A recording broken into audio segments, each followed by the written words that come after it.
അതുപോലെ ആദ്യത്തെ ക്വസ്റ്റ്യൻ നമ്മൾ എഴുതി കഴിഞ്ഞു. അത് cash account debit to capital amount അതായത് എമൗണ്ടോളം എഴുതി.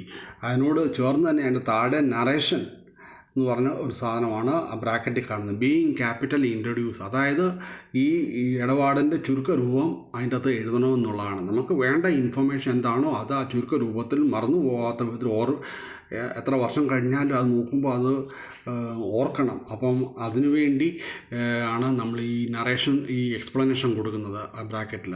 അത് എന്താണ് നമുക്ക് എഴുതേണ്ടത് അതാണ് ഇവിടെ എഴുതേണ്ടത്. ഇവിടെ ചുരുക്കരൂപം നമ്മൾ എഴുതിയിട്ടുണ്ട്, ബീയിങ് ക്യാപിറ്റൽ ഇൻട്രൊഡ്യൂസ്. സോ അതോടെയാണ് ആ ജേണൽ എൻട്രി കംപ്ലീറ്റ് ആവുന്നത്. അതിനടിയിൽ വരയിട്ട ശേഷം രണ്ടാമത്തെ ക്വസ്റ്റിലേക്ക് കടക്കാം. രണ്ടാമത്തെ ക്വസ്റ്റിന് നമുക്കറിയാം ഫർണിച്ചറും ക്യാഷുമാണ് ഐറ്റം.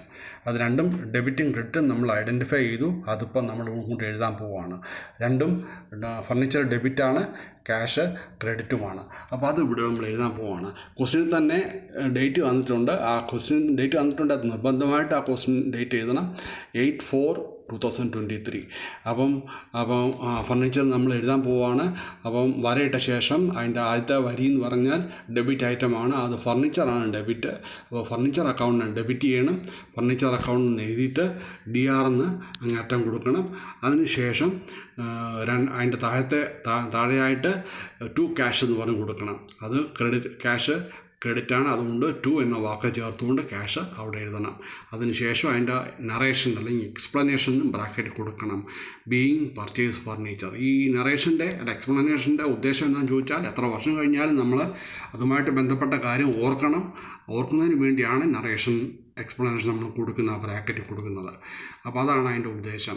അപ്പോൾ അതിന് എഴുതിയ ശേഷം എമൗണ്ട് കോളം എഴുതുമ്പോൾ ശ്രദ്ധിക്കണം, ഫർണിച്ചറിന് നേർക്ക് ഫർണിച്ചറിൻ്റെ എമൗണ്ട് എഴുതേണ്ടത് ഡെബിറ്റ് എമൗണ്ട് കോളത്തിലാണ്. അപ്പോൾ 5 lakh ഫർണിച്ചറിന് നേരെ ഡെബിറ്റ് എമൗണ്ട് കോളത്തിൽ എഴുതണം.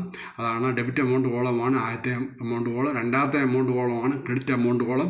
അത് ക്യാഷിൻ്റെ എമൗണ്ട് ക്രെഡിറ്റ് എമൗണ്ട് കോളത്തിലാണ് എഴുതേണ്ടത്. അങ്ങനെ രണ്ടാമത്തെ ജേണൽ എൻട്രി നമ്മൾ രേഖപ്പെടുത്തി കഴിഞ്ഞു. ഇങ്ങനെയാണ് furniture account debit to cash 5 lakh and 5 lakh. Narration explanation bracket എഴുതണം, പർച്ചേസ് ഫർണിച്ചർ.